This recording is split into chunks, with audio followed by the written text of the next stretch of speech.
Assalamualaikum warahmatullahi wabarakatuh. Saya Asifa Nurul Hidayah dengan nomor pokok mahasiswa 2510631120052 kelas MPI 2B. Saya akan memaparkan hasil analisis ujian tengah semester mata kuliah Sejarah Peradaban Islam. Yang pertama yaitu manajemen kurikulum di Sufah. Pada masa Nabi Muhammad SAW, Sufah menjadi lembaga pendidikan pertama dalam Islam. Kurikulumnya berfokus pada Al-Quran, akhlak, dan dakwah dengan metode halakoh, praktik langsung, dan keteladanan.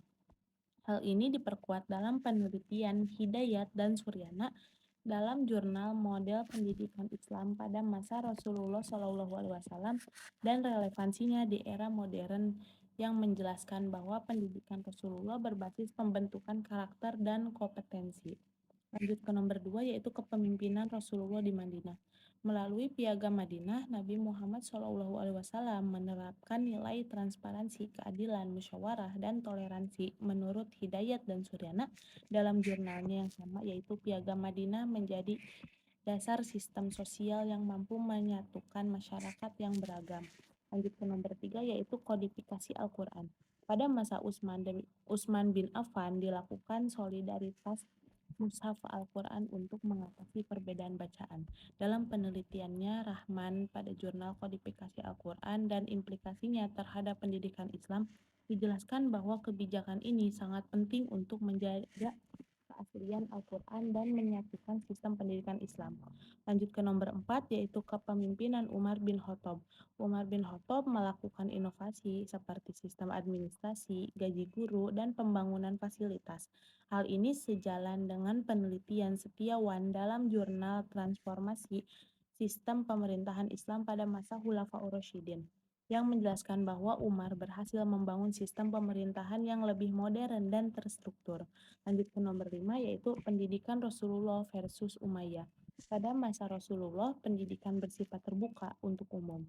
Sedangkan pada masa dinasti Umayyah, mulai bersifat elitis, yaitu menurut Maulana dalam jurnal Dinamika Pendidikan Islam pada masa dinasti Umayyah.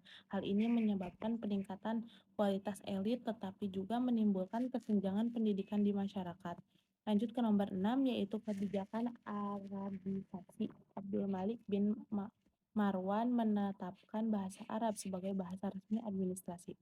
Dalam penelitian Setiawan dijelaskan bahwa kebijakan ini yang membuat sistem pemerintahan lebih efisien meskipun juga memunculkan konflik sosial di masyarakat.